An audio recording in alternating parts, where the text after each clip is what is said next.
It is a great honor and a privilege to introduce Dolly Tieger. We're here in your beautiful home in Jerusalem.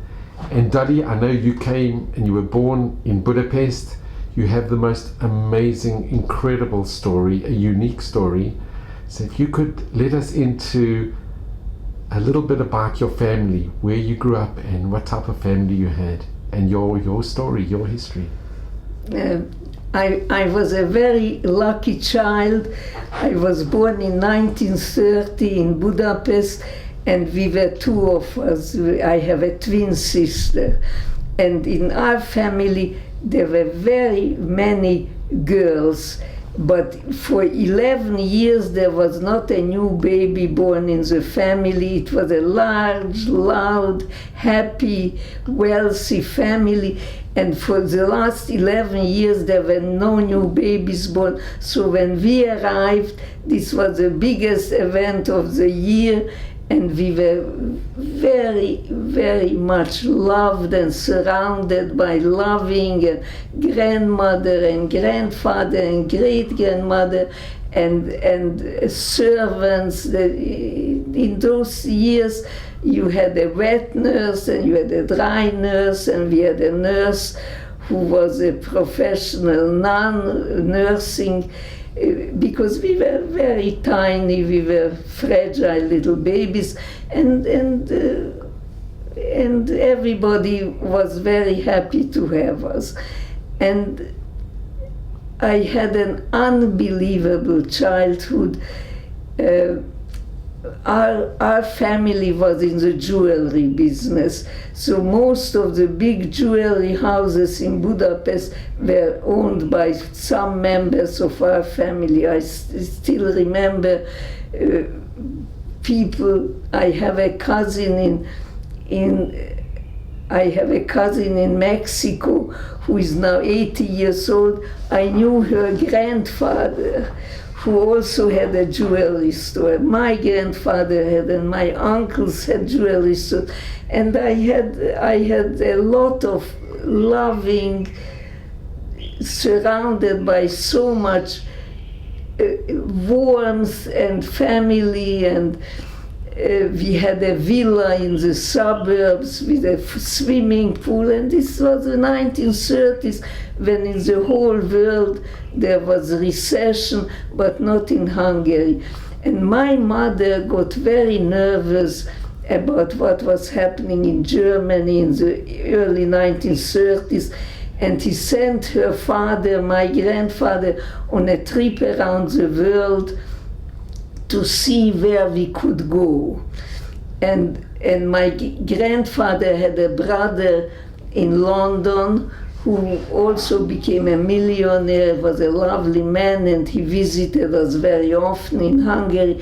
And he went to London, he went to America, he went to Palestine. My grandfather did a big trip, and he came back and told my mother, "You have to kiss the earth of Hungary, because there is no other place in the world for Jews like Hungary." And he was right. It was the biggest emancipation of the Jews.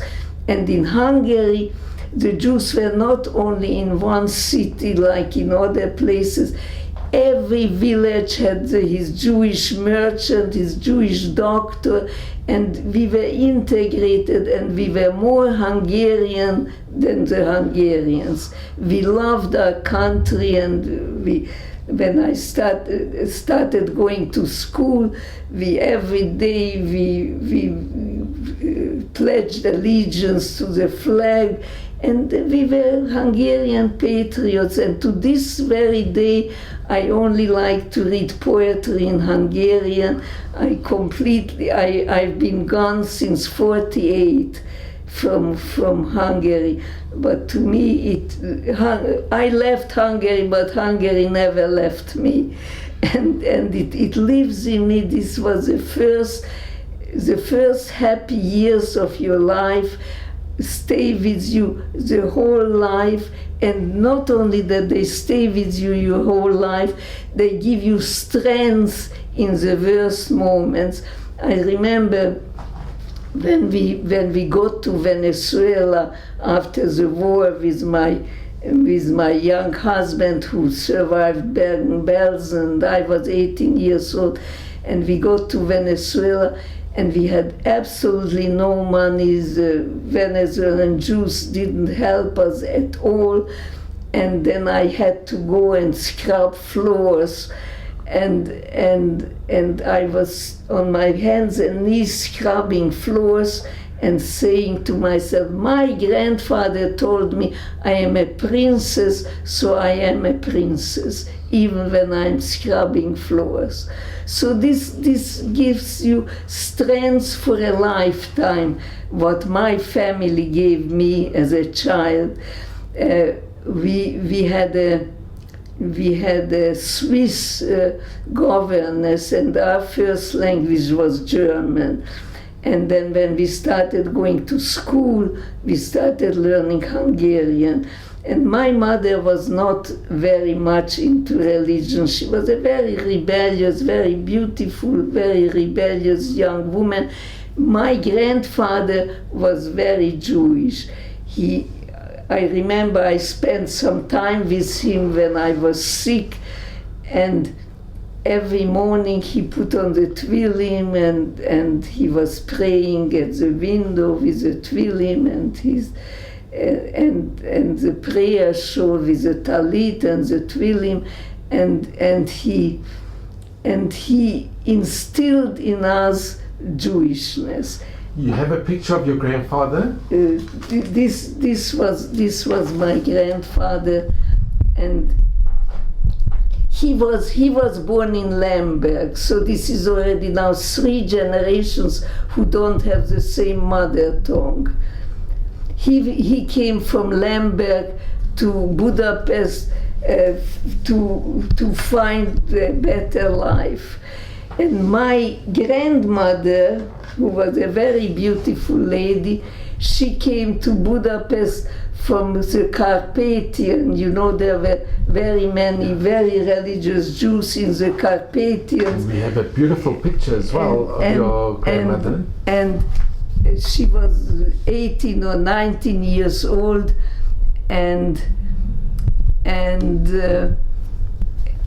her mother died, and the father said to the 2 daughters, he had 2 beautiful daughters, and the father packed them up from the Carpathian and sent them to Budapest to find a husband.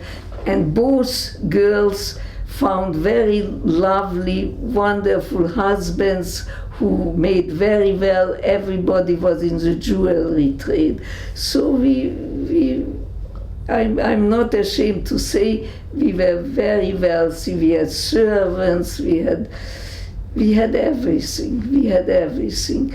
And after this very charmed childhood, in 1938 came the Anschluss. And my mother she was at a concert when it happened, and everybody started talking, the Anschluss, and my mother went crazy.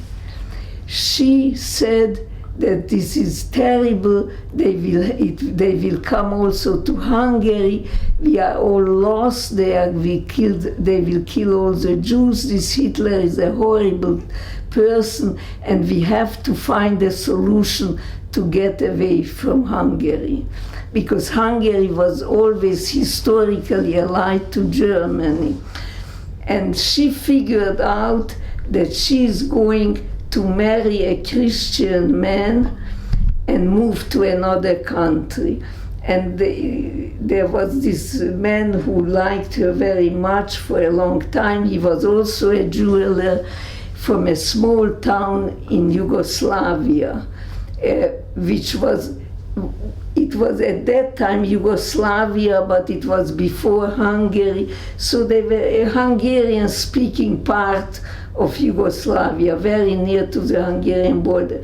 And from one day to the other, she packed us up, and she took us from the beautiful life we had in in Budapest with theater, with family, with concert. I was taken to my first opera at age 4, and we were so culturally advanced and so culturally fulfilled. There was in Budapest there was a theater for children, a permanent theater. We went to every show, and I'm still one of the biggest passions of my life is music and theater. What I got as a child in my upbringing. And we went to this small city, and all of a sudden everything changed. Now we had to say we are Christian, and we went to a Christian school, and we had to learn a new language, a new alphabet. At age 9, I knew how to write in Cyrillic, in Latin, in Hebrew, and in Gothic, because we were exposed to so many languages. Hungary was a small country and nobody can learn Hungarian. We were exposed to all these languages and in school and everything. So I really could write in all these languages and read. I was a very precocious child. So we were taken out of our wonderful life, and we got to this dusty little town. It wasn't such a little town, but everything looked dusty and run down and small, and we hated it. We hated it. The town was called Subotica, and also called Sabatka. Anyway, we were enrolled in a Serbian-speaking school, and by the end of the year, I got a big reward for being the best pupil in the class.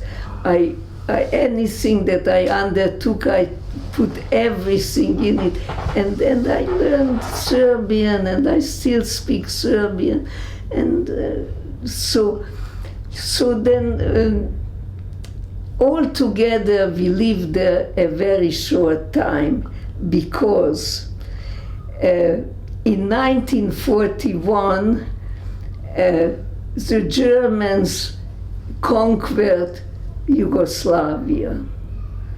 There was a very short battle. I remember it was like today, it was Easter Sunday, and we were walking on the street, and all of a sudden we see planes above us, and the planes were shooting machine guns. Just shooting the people walking on the street. We didn't even know there is a war. So there was a mini war. It lasted a week. But during that war, my mother took us down. We had a cellar. It wasn't it wasn't built as a what they call here I don't know how they call it. Where you go to be safe in the war, from bombs. So we had this cellar. Like a shelter? A bomb shelter. We didn't have a bomb shelter, but we had a cellar. Every house had a cellar. That's where the potatoes were and the wine was. And, these houses were built with foundations. And most of the day we spent there. And my mother, to entertain us, she was teaching us Rami. And she always had a way of making things easier for us. She was always saying, we are living in historical times. You will have something to tell your children about. So anyway, the war... You have a picture of your mother? Yeah, well, but here she was already... Here she was already in her 60s, but she was still very beautiful. But when she was young, she married my stepfather when she was in her 30s, and she was beautiful, absolutely beautiful. So she always kind of shielded us from knowing what's wrong. I remember that was a time of the civil war in Spain, and we liked to go to movies, and in movies they always showed newsreels before the real movie, and there was this Alcazar was a very famous battle in Spain where there were many, and so there was this newsreel, people dying and killing and shooting, and my mother said, this is not real, this is a make-believe, this is part of the movie, so don't worry, but I still to this day I can see those scenes in my head, how horrible that Spanish Civil War was. That was all going on at the same time. And I'm not a historian, but I remember these things. And then in 1941, the Germans conquered Yugoslavia, and not only that they conquered Yugoslavia, the parts of Yugoslavia that were Hungary during the Austro-Hungarian monarchy, now they gave back as a gift to the Hungarians. And we, all of a sudden, were again Hungarians. But we went to school, and you know, a child doesn't question too much, doesn't think, well, this is what it is. This is, a child thinks this is natural, all this is natural, you know. And one day we came home from school, and the cook was cooking in the kitchen, and I remember I was the one who asked the cook, you know, a priest came to our school today, and he told us how wonderful that the Hungarians are in charge now. Last night they hanged all the Jewish communists of the city. They hanged them all yesterday, and how wonderful. And I was 11 years old, so I told to the cook, what happens to somebody when they hang them? I had no idea what it means to hang somebody. And she started screaming for my mother, and my mother came, and my mother said, tell me, what did you hear today in school? And then she said, that's enough, you are not going back to that school, you are not staying here.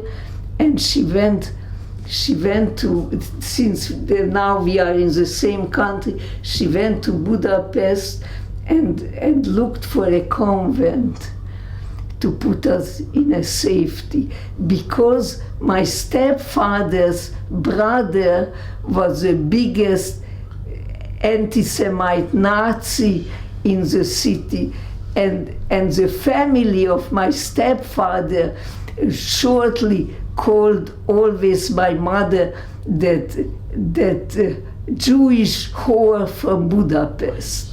So anyway, we were not very welcome, apparently, from my... Can I ask, Dolly, was your stepfather, was he good to you and your sister? He was wonderful. He was more than good.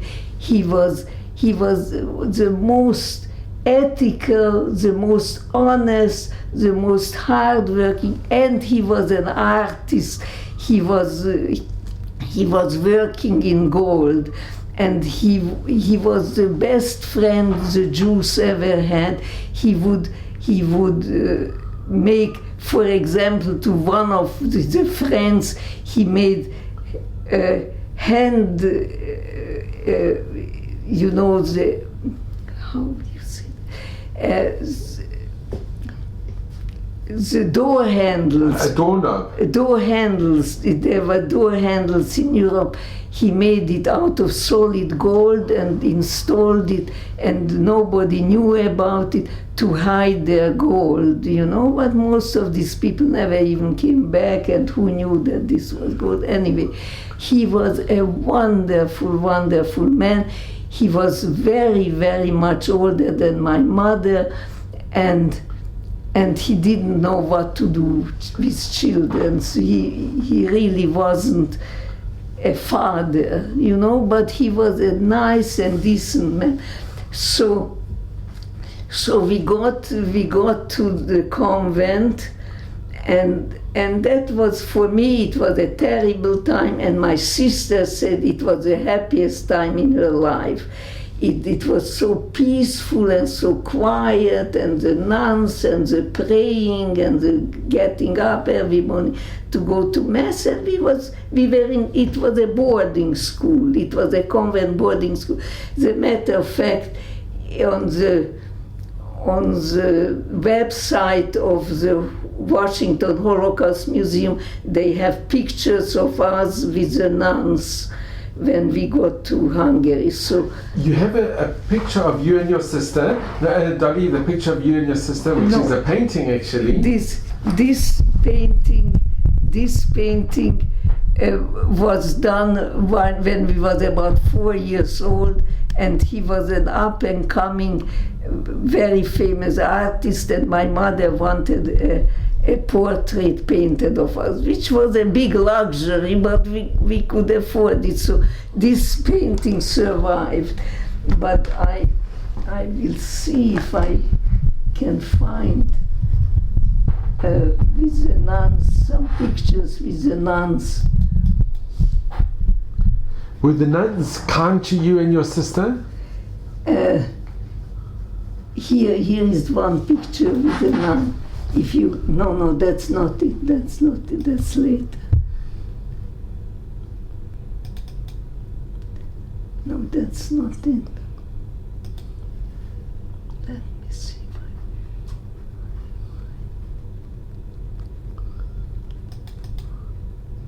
No, that's later. These pictures you gave to the Washington Holocaust Museum. And why did you give them? Mostly I gave them to show what wonderful lives Hungarian Jews had. I have one picture here. In 1943, we are dressed as hikers. Our mother always dressed us in identical clothes. And we are hiking in the woods in the most elegant outfits. We were 12 years old, and we were the best dressed girls you ever saw in your life. My mother really was very much into how we look and how we behave, and we were learning ballet, and we were learning tennis and everything, and we were learning piano, and first we were learning the violin. Everything she tried to bring us up like in the 19th century. These wealthy, high-class girls were being brought up for nothing else but to get a good husband. And we, from very young childhood, we were beautifully dressed and spoiled, beautiful two little girls, and these albums are like a testimony to how wonderful Hungarian Jewish upper class people lived. Before the war. Yeah, everything stopped in 1939. Except not in Hungary, because I was very, very young, and I didn't understand everything. But in Hungary, they came out with some so-called Jewish laws, and there were some limitations. Once the war started and Hitler started the Jewish, solving the Jewish problem, then it trickled down to Hungary also, because Hungary was one of the allies of Germany. So there were some Jewish laws. They couldn't. There were numerous clauses in universities. My cousin got into the university and became a doctor, but it was very difficult for Jews to go to university. Anyway, there were some Jewish limitations, but with money you could overcome. And we traveled, and we had wonderful vacations. We went to Bled, which is in Yugoslavia, wonderful vacation. And there were some beautiful mountains around Budapest also, and we had a wonderful life, and we were in the convent. We were in the convent till March 1944. And then the Germans came into Hungary for no other reason but to plunder all the food that Hungary still had and to solve the Jewish question in Hungary. Dolly, can I ask you, when you were in the convent, Yeah. did the nuns know that you and your twin sister were Jewish? Yes, yes. They knew? And they were harassing us. Whenever I see a nun, I still cringe. They were harassing you? Yeah, that you have to believe in Jesus and you have to convert, and we were baptized, and it was a horrible time for me, because everything what my grandfather taught me, they destroyed. They tried to destroy. And you and your twin sister, you were only about 14 years old when you were... Yeah, in 44 we were 14 years old. So... They weren't kind to you? They weren't loving and kind? No, they were not loving and kind. They were, first of all, they were very strict. Second, there was so much religion, and it was not the best convent in Budapest, because the best convent in Budapest wouldn't take Jewish children already in 41. Remember, we went in 41, my mother went to look for a convent.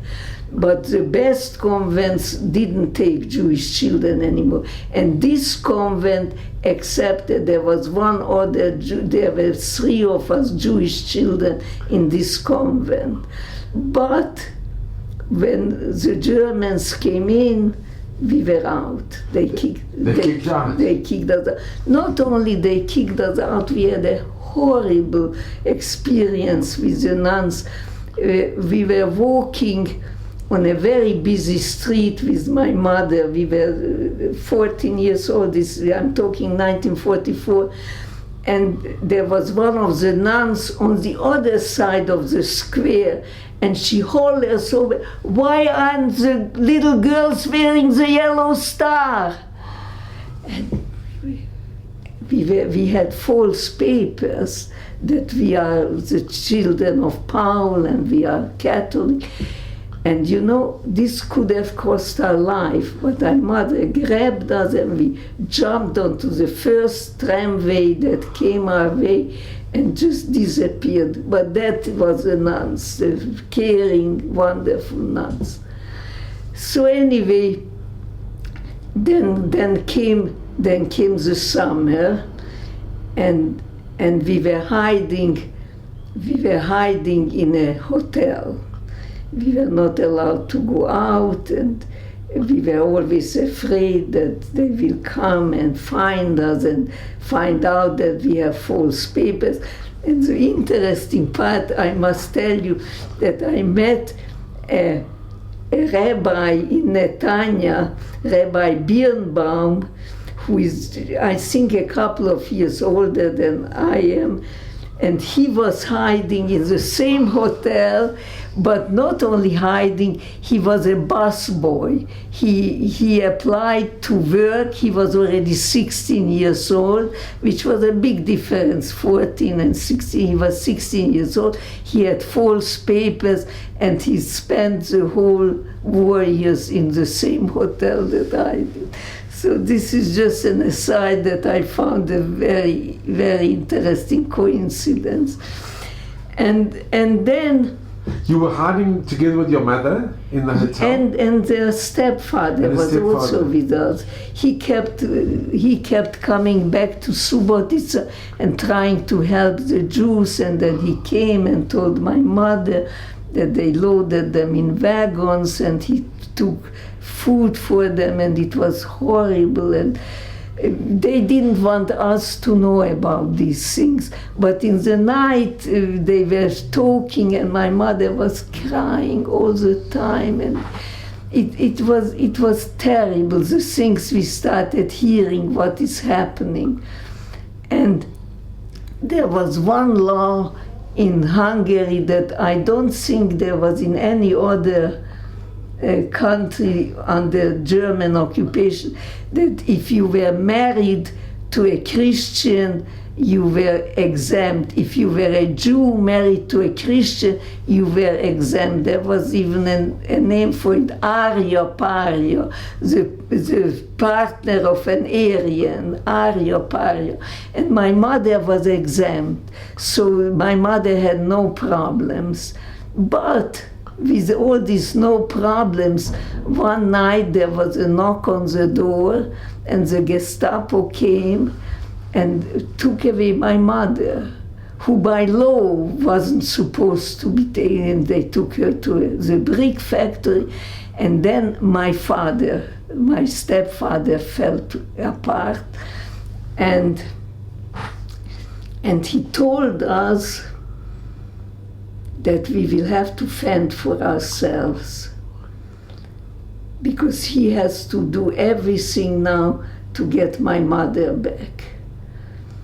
And he said, you know, we know this one Christian family, their name was Sentium, they were friends of my aunt, and interestingly enough, we only knew Jewish people. We were in a Jewish bubble. We lived in a Jewish society. But in the late 30s, my aunt decided, she was a very powerful, very wonderful lady. She decided that we have to make friends with some Christians who for money will be able to help us when things get really bad. And she made friends with this family.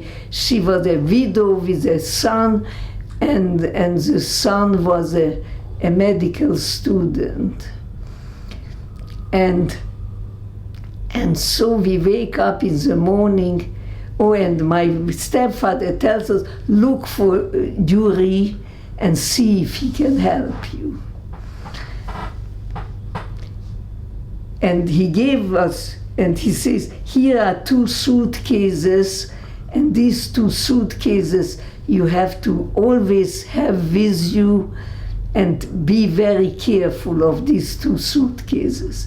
So we took the 2 suitcases, and I don't even know whether we packed anything. We left everything in the hotel, and we went to the medical faculty of the university. And it was an imposing big building, but the universities were not like what today they have 100,000 students.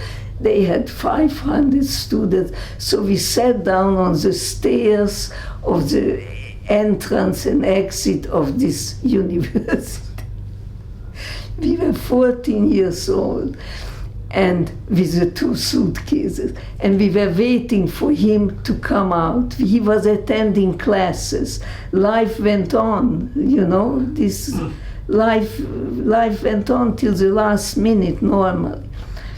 So he comes out, and we say, you have to hide us. They took away my mother, and he said, I will take you to my house.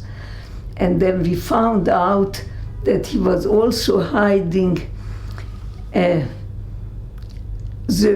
valet of my aunt's, who was a Christian, but he was a homosexual. And we heard that the Germans are also after homosexuals, so he found also, he went to see this Christian guy whom he knew from serving my aunt, and asked him whether he can sleep in the maid's room. He's very scared. First of all, they didn't take him in the army, so on the street, when they see him, they will think he's a fugitive AWOL, and second, he's a homosexual, and he's very afraid of the Nazis. So anyway, so he was living with this guy in big in Europe they were these big apartments, and then we found out that his mother is dying in a hospital. She had cancer, and so here he was 24 years old, and we were 14, and he took us in, and he raped both of us. I didn't even know what he's doing. I mean, 14-year-old girls brought up in a convent, what do you know about sex? He said, I want to calm you down, this will calm you down. And I was very, very scared. I was constantly trembling and cold and scared. And he raped us. So, but one night they came for us.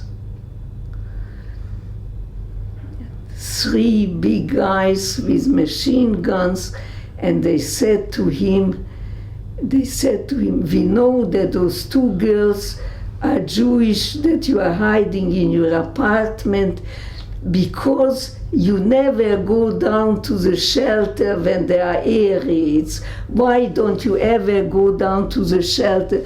The neighbors were telling the police that you have 2 girls living with you and you never go down to the air raid shelter.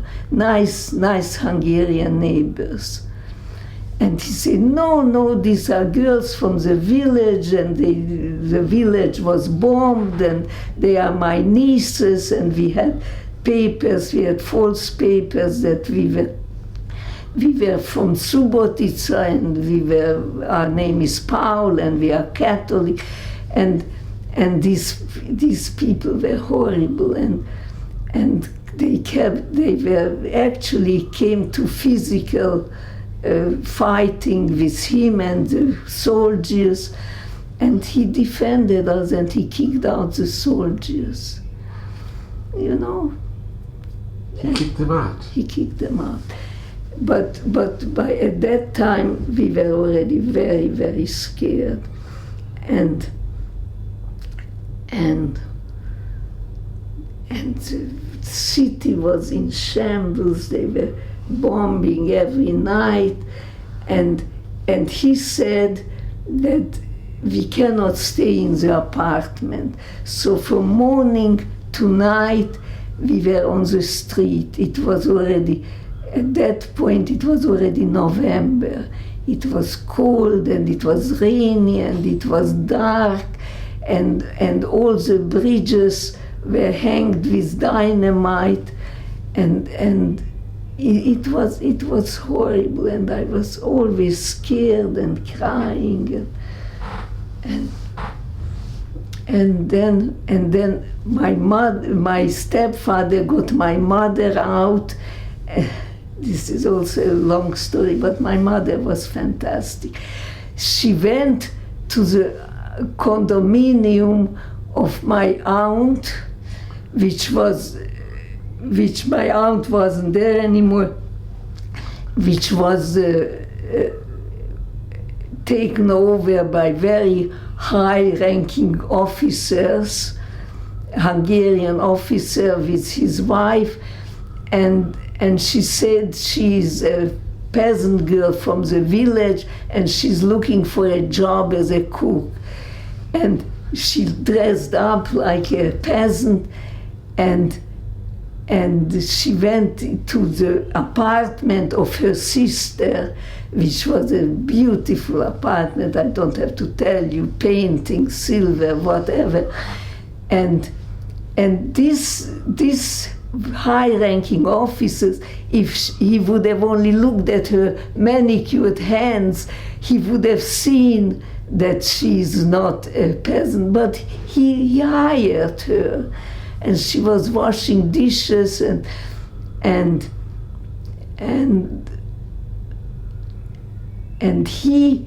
this was really already December, and you could see the war is lost by the Germans. So this guy said that this is his apartment, and he started packing my ounce silver in big suitcases. He's going to Germany, he's fleeing because the Russians are coming and he's afraid of the Russians. And my mother kept telling, why would you take this junk? Took out all the silver from his suitcase. She was unbelievable, my mother. So, and then one day they called us. He packed. He didn't pack the silver. He packed some paintings. He packed some things, but he didn't take the silver. And he left the apartment. So my mother is now sitting in her sister's beautiful condominium apartment. They had an apartment in Pest, and they had an apartment in Buda. Don't ask. Very, very.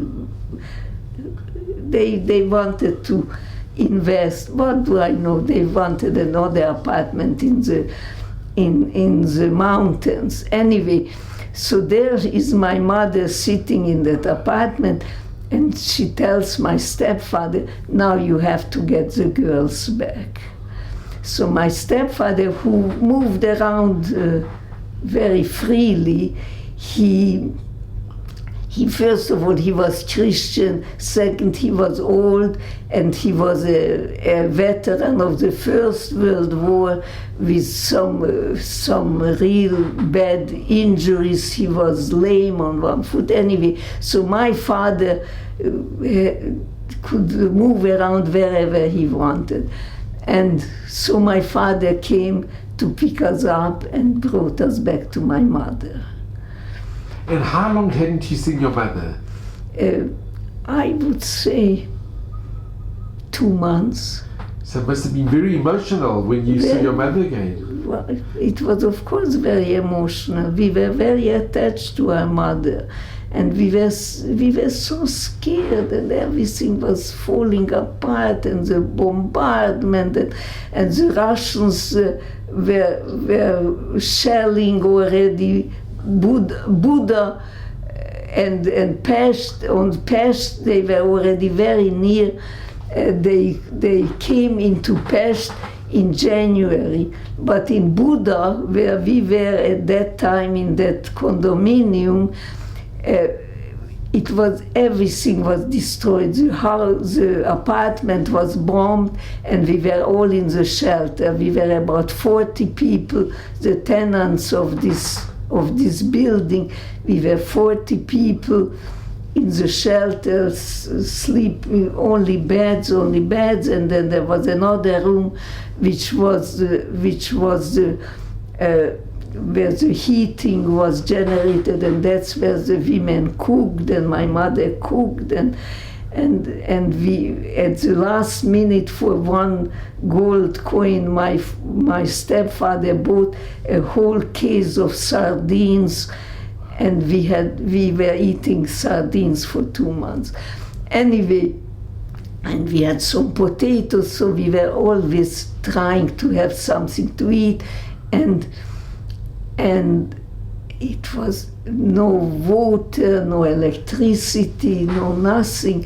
It was very, very cold winter, and we had to go out and scoop up snow to have something to drink. It was horrible, horrible. And then we saw that the Germans are retreating. there was a bunch of German soldiers. I can still see it now in the corridor in front of our shelter. You know, there was a concrete floor, and they were cutting down the insignias and burning them, you know, so that they shouldn't think that they are officers. And there was an awful lot of shooting, and all I can tell you that this fear, I always tell people, I am not afraid of anything since the war, because all the fear allotted to me, I spent it during the war. Nothing scares me, absolutely nothing phases me, because nothing can be as bad as what it was then. And then the Russians came in. And that was another horror story. And that was again my mother. She put us in the bed and put the blankets over us, and she painted with her lipstick dots on our head and on our neck, and said to the Russians that they are very sick, they are contagious, so the Russians shouldn't come near us. And this worked.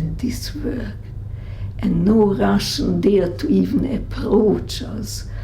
But the darling Hungarian janitor told the Russians that we are very rich, that we were in the jewelry business, and our uncle was in the jewelry business, and we are very rich, and the Russians can find things. Now come in the 2 little suitcases that we carried, which were at this point, we gave it back and were under the bed. And they dragged my stepfather and took a pistol to his head and said to him, if you don't give us all the jewelry that you have hidden with you, then we are going to kill you and your family. And my mother was screaming, give it to him, I want the children to live, But before that, there was one other very dramatic event. When the Russians came in, and they searched the whole house, in the ruins of the house, they found asleep a German soldier. And they took this, and he kicked them down on the stairs into the midst of our shelter, and this guy was cringing and screaming, and this Russian soldier told us that we were hiding a spy, and they are going to kill all of us. And it sounds like a scene in a movie, but the guy took out a hand grenade, and took out the hand grenade, whatever you take out. And all of a sudden, out of nowhere, a big Hungarian officer grabbed his arm. I'm not making this up, I saw it. Grabbed his arm, says, these are children and women. What are you going to kill them? Take out the guy and kill him, but don't kill these people. So he didn't. He took out the guy, he killed the guy, and threw this hand grenade in the garden, and we were saved. But anyway, so the jewelry, so my grandfather pulls out from under the bed a suitcase, Oh, stop it, friend. And he, thank God that he never went through anything like that. Your grandfather passed away in 79? Yes, he was 69 years old. He had a heart condition and he died. And you know what? Every time I thank God that he didn't make him go through what we went through. So anyway, when the Russians came in, that was a horror story. First they went into, we had a little cubicle where we had jams and preserves and everything in glasses. So they broke everything, they shattered everything. And my mother used Chanel 5, the perfume, and she had a big bottle of perfume, and they broke off the bottle and they drank anything that looked like alcohol. And my stepfather was wearing glasses, and for these were from the Urals, these were wild people. At the end, the Russians threw into the army the lowest of the low, and these were wild people, these were savages, primitive savages. So my stepfather was wearing glasses, so they told him he's a doctor. And of course he said, I'm a doctor. Everyone came to him. They had venereal diseases, and he gave them aspirin, and they were very happy. Anyway. But what happened with the gun? They put a gun to his head? And then my mother said, let's give to them what we have. A suitcase, I'm not making this up, a suitcase this size, full with unset diamonds. A suitcase of diamonds. And they threw it on the bed, and they didn't even know what. And the other suitcase had 100 gold Philippe Patek watches. And when they saw those watches, and they saw those, and they were stuffing in their pockets the diamonds.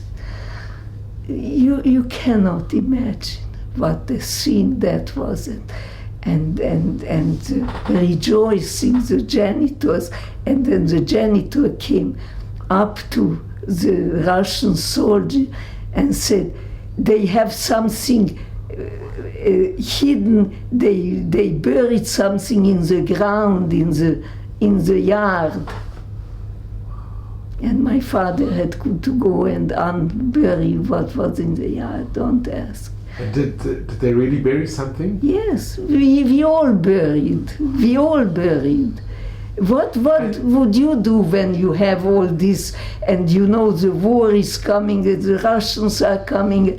You have to protect what you have. You worked your whole life to amass what you have. This was our business. So did they take everything? They took everything. They took everything, but when they left, there was a little pile of diamonds left on the bedspread. And my mother swooped it together and put it tied it up into a handkerchief. And there was a Hungarian soldier. You know, these soldiers defected to the Russians, and she gave it to him, and she said, "I rather you have it than the Russians." And he said, "I will give you my address when you get out of here. I will give it back to you." And a tiny bit of handful of little diamonds, we got it back. You got it back? We got it back, yeah. He was honest. He was honest. And then we were still there for weeks and weeks, because we were nowhere to go. All the bridges were blown up over the, you know, there is a Danube, and all the bridges were blown up. And And then my aunt came back from Romania. Anyway, that's another long story which I am not going to tell you. And we had a little bit of money left. They didn't find the money. So my mother gave us each in our shoe to put a few hundred pengus, that if we get separated, if something happens, we should have a little money. But we were still at this time 15 years old. I look at children today and I can't believe what. I remember once, I must tell you this story. I have twin grandchildren that I kind of brought up till they were 10 years old, because my daughter had a business and she was working and we lived in the same house, and I adored those twins. And I kept telling my grandmother, you see, you helped with bringing me up, now I am helping with Vicky's twins. And I was pushing them in a big baby carriage.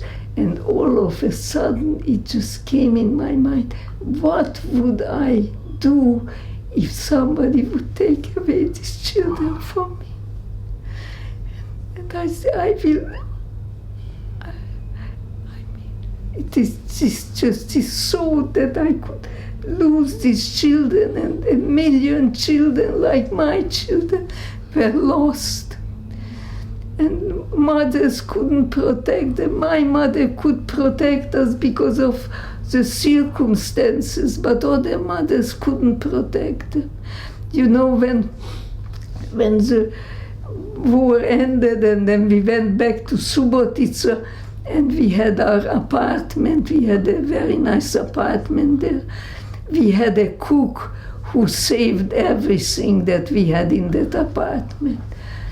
But we didn't have much of any. We had paintings and silver, everybody had china, and it was a beautiful apartment. And during the German occupation, very high-ranking German officers lived in our apartment, and they didn't know this was Jewish people or not Jewish people. They lived there. They took the apartments, and nothing was stolen. And then came communism. Don't let me start on that. It was horrible, horrible, horrible. We went back to school But like I told you, I was never young. I was a child and I was an adult.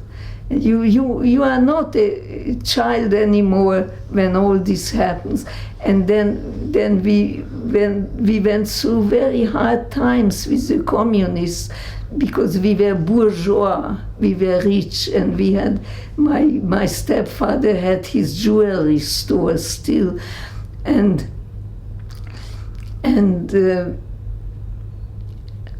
I remember the Russians, they were horrible, the Russians. I had a pet turtle, and we were in the yard of the house. We were on the first floor, but in the yard we had the turtle in the yard, and I'm playing with the turtle, and the Russian comes and shoots the turtle. And the war was over and everything was peaceful, but the Russians were the Russians. And anyway, my stepfather had two very high-ranking doctor officers of the Russian army came to his store, and they started talking. And he said to them, why don't you come to us for dinner? Very, very decent guys. It turned out that they were both Jews. Wow. And he kind of felt that these are not your regular Russians.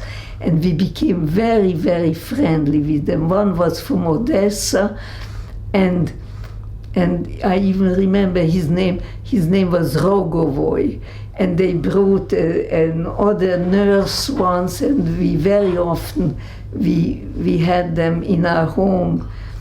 And one day he came alone, not nurse, not the other officer, and he sat down with my mother, and in Yiddish he started talking to my mother and told her, "You have two beautiful daughters. Communism is terrible. You have to get them out of this communist country. You have to do everything to get them to go to the West, because they have no future. It is a horrible life under communism." And then my mother started working on getting us out, and she got us out. She got us out. Amazing. Yeah, she got us out. And there was another, that was also something, when we were already back home in Subotica. One day we are on the main street of Subotica, and we see from the train station a line of people are coming, bald in rags. And then we look, who are these people? And we recognize them. They were Jews coming back from Auschwitz. And I tell you, and we ran to them. They were girls our age who survived in Theresienstadt, and they got back to Subotica. That this was already the summer, you know, the 45, the war was over, then came summer. And we brought them to our house, and from then on, my mother had a table laid with food, and anybody could come to us and eat. And that's when I met Lampel Tommy, Yair Lapid's father. He came to our house and was eating at our house, and my future husband came, and all the Jews who were poor and bedraggled and survived, you can imagine, we gave them clothing and food. My mother was fantastic. I remember, I must tell you, this is the last story I will tell you about my mother. My stepfather was not a very sociable man. He had one friend, a childhood friend, who was a normal everyday guy, and he was a bachelor, and every week, once a week, he ate at our house. He was Christian.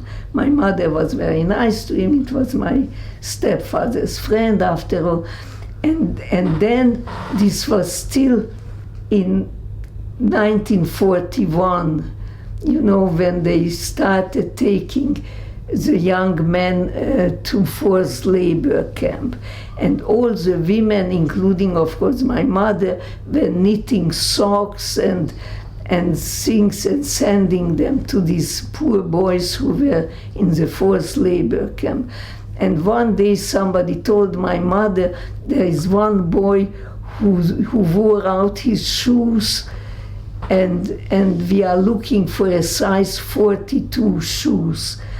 And ask anybody, you know, whether they, you know, there was no merchandise, you know, you couldn't buy things, we had a war going on. So this guy who came every week to our house, my mother asked him, what size shoes do you wear? And he says, 42. And she said, oh, thank God, you are my man, I need your shoes. And he said, I can't give you my shoes. And my mother got up, called my stepfather to the other room, and said, I never want to see this man in my life again. He is supposed to take off his shoes and go home barefoot if I ask him for his shoes. For the poor boys who are on the Russian front and go without shoes. We never saw him again. She kicked him out. Wow. But she was a very strong and determined and she was a good person. She was a good person. Thank God she survived. She came after us in Venezuela, then she went to New York, and the last 20 years of her life she lived in Montreal with us. I was very, very close to her. And Dolly, what happened to the rest of your family? Uncles and aunts and... Yeah, well, my dentist uncle, he was in the forced labor camp. He was not young anymore. He was in his late 40s or 50 even. He was in a forced labor camp, and my stepfather, for a lot of money, got him out of there and got him into a Wallenberg house. And in this Wallenberg house, a safe house, he got one stair. You know how the stairs are? People were living like you have, this stair is yours. You cannot imagine the conditions people were living, and for this he paid money to get him there. And one night the Hungarians, the Hungarian Nazis took over. So the Arrow Cross? The Arrow Cross, they took over. And they marched them all to the Danube, and they killed him into the Danube. Killed him? Yeah. And I had another uncle who committed suicide and because of the Kastner train. And I had another uncle. Well, why did he commit suicide? It's a long story. They were exactly when the Germans came in. This was a very rich uncle who was a diamond wholesaler, and when the Germans came in March 1944, they went into hiding. They had this valet, the homosexual valet, who had a brother who had a farm. And for very much money, and not only money, but they had a big property, and like a castle in the outskirts of Hungary, of Budapest, and they signed it over to these peasants, the farmers, that if they survive, that will belong to them. So anyway, these people hid them in an attic in their farm, and not even the children could hear them. They had to be very quiet, and they took food up to horror story. And then my stepfather went to Eichmann with ingots of gold. Your stepfather? Yeah. He went to Eichmann? Yeah, and went to Eichmann and told Eichmann that we want to get them out, my brother-in-law and his wife. And Eichmann told him about the Kastner train. But ingots of gold he took to Eichmann to buy them out. And Eichmann told him that there is a Kastner train. And they came out of hiding and went to the Kastner train. And then everybody was boarding the train, and then they read out a long list of people who cannot go on the train. And one of the list was my aunt and my uncle and their 2 children. And then he went back to the ghetto and he jumped out of the... will show you his picture.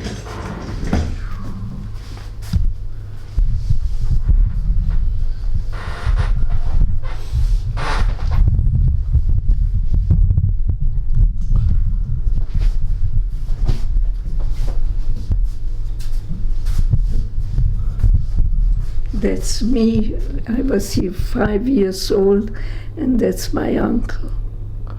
I adored him. Yeah. So, and Well, why would they not allow them onto the train? we never found out. They were not the only ones who were kicked off the train. They were not the only ones. Dolly, you have over here a And I will tell you the story of my other people who perished. I had, I told you that my grandmother died when I was 1 year old, and her sister took over grandmotherhood for us. She had a bunch of grandchildren too, but she loved us very much, and we were very, very close. And they were also very wealthy. They had the biggest jewelry store in Budapest. And her granddaughters were the Gabor girls. Maybe you heard the name of the Zsa Gabor. That was my cousins, the Gabor girls. And these Gabor girls got the Portuguese consul to drive them out to Portugal in a corps diplomatic car. So it was my cousin Agi Lantos who married Congressman Lantos after the war, and one of the Gabor girls, and anyway, there was no room for 2 more people, and this great aunt had 5 daughters and 1 son, and that one son adored his mother, and he said there was only 1 place left in the car, and they said, you come with your wife and your daughter, and he said, I'm not leaving my mother.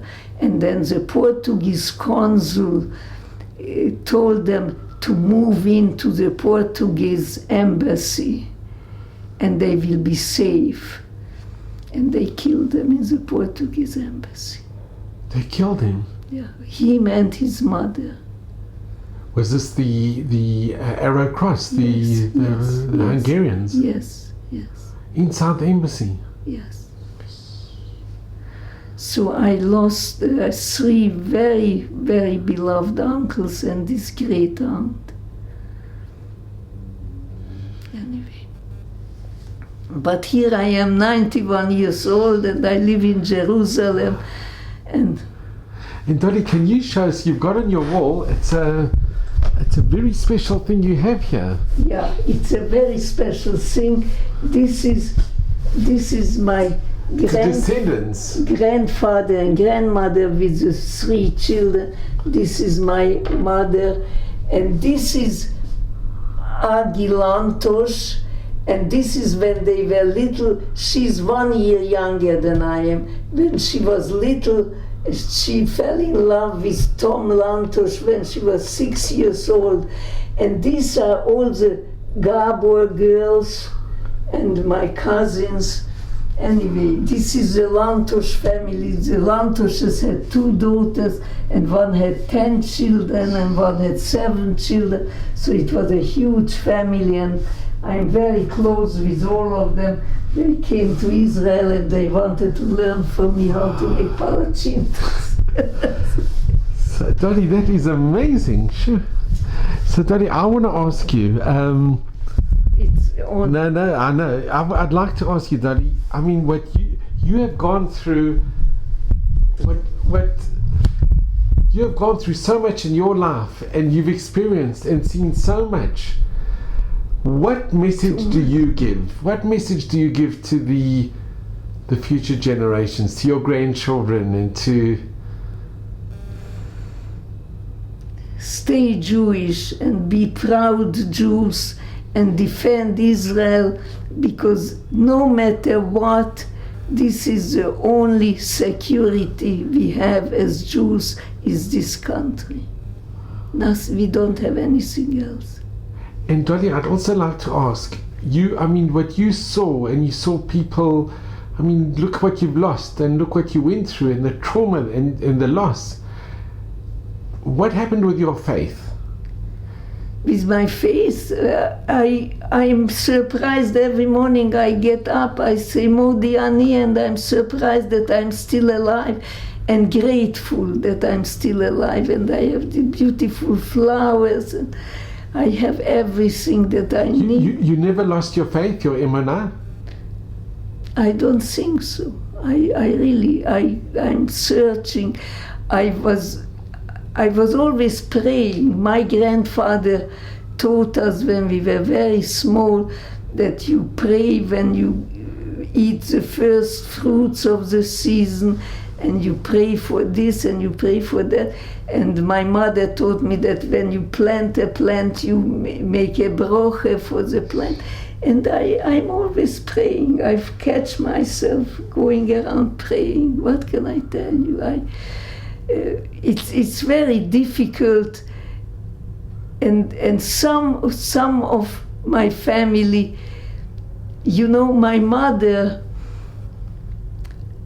she was very much against being Jewish. She was so traumatized, and when we got to Venezuela, we didn't go as Jews, because they wouldn't let us in. They wouldn't let us in anywhere. They let in every Tom, Dick, and Harry to the United States who was a Nazi, but Jews they wouldn't let in. After the war. So we went to that godforsaken Venezuela, and I was married, and I had children, and I got divorced, and I married a Polish Jewish guy, much older than me. And then I told my mother, you know, in '56, when there was a Hungarian Revolution, I traveled from Venezuela to Vienna to get my sister out and her family, you know, which is another long story. But anyway, I was very successful in helping them. And I told my mother, she came to the airport with me, and I told my mother, you know, I met this Jewish Polish guy, and I want to marry him, and I want to forget about not being Jewish. I want to be Jewish from now on. And my mother looked at me and she said, okay, if you want your children to die in the gas chamber, you just go ahead and be Jewish. And, you know, we were very traumatized. And my sister, for a long time, I remember that her children were asking her that how come Dolly is Jewish and you are not? And she said, and she kicked me under the table, and she said to them, oh, because she married a Jewish guy. Wow, she didn't tell her children that they were Jewish? Much later. And her husband was also a converted Jew. They were 100% Jewish, her children, but they are today 100% Catholic. Yeah, they live very happily and very well in the United States. They made a big career, and her oldest son became world famous, and he died very young of cancer. And I have some of his books here. Anyway, they stayed Catholic. But you still have a connection? Yeah, of course. They are my family. Sure. But Dolly, you decided to come to Israel? You had this love for... No, it wasn't like this. It was... I met this very nice rabbi, came to a shul in Montreal, and he was nice, he was handsome, he was smart, he was everything, and he was married and I was married, and then he came back to Israel and his wife died and we started corresponding. By then I was divorced. And he told me that he wants to marry me, I should come to Israel. And my daughter told me, in all of Israel he couldn't find anybody like you. And I said, no, he couldn't find anybody like me. And we got married and we lived very happily ever after. Yeah, we had it was not too many years, but it was a very, very happy years. Dolly, I just want to thank you. Thank you. So Dolly, the truth is there is no one like you. There really is no one like you. You are unique. You are so special and unique. And Dolly, what you went through, and to see you smiling, to see you happy, to see you... Because you go through horrible things and then things turn out right. I have 4 fantastic children, but really extraordinary children. One more successful and beautiful than the other. My oldest daughter is 70 years old. Can you believe that? And I have beautiful great-grandchildren and grandchildren. I have so much to be happy about. It's amazing. You know, you epitomize the person who looks at the glass as half full and not half empty. Yeah. And look how happy you are. And when I came to your home, you said, I've got the most beautiful home, which you do have. Yeah, I do. And you are... Yeah, but you know, this also has 2 sides to it. I remember once, and this I'm telling you, because it happened to me. My oldest daughter was telling me about somebody who always complains and always that, and I said to her, look, I never complain because everything comes my way, I handle it. And then she looks at me and she says to me, some people have higher standards than you. Gee. You know? And I ask myself sometimes, maybe my standards are not that high. Like I know people who it has to be this way, it has to be this way. For me, it is. You know, you have a wonderful way. I accept things because nothing can be worse than what I already have behind me. But you've gone forward But I worry a lot about Israel. You know, I get all these emails and stuff, and I worry so much about Israel. You cannot imagine. I have sleepless nights. I went to counseling because I'm so worried about Israel. Because I think you remember when you had nowhere to go, when nobody wanted us. Can you imagine that if you look back on Israel's history, that those bedraggled survivors of the Holocaust were not allowed to come to their own country? No.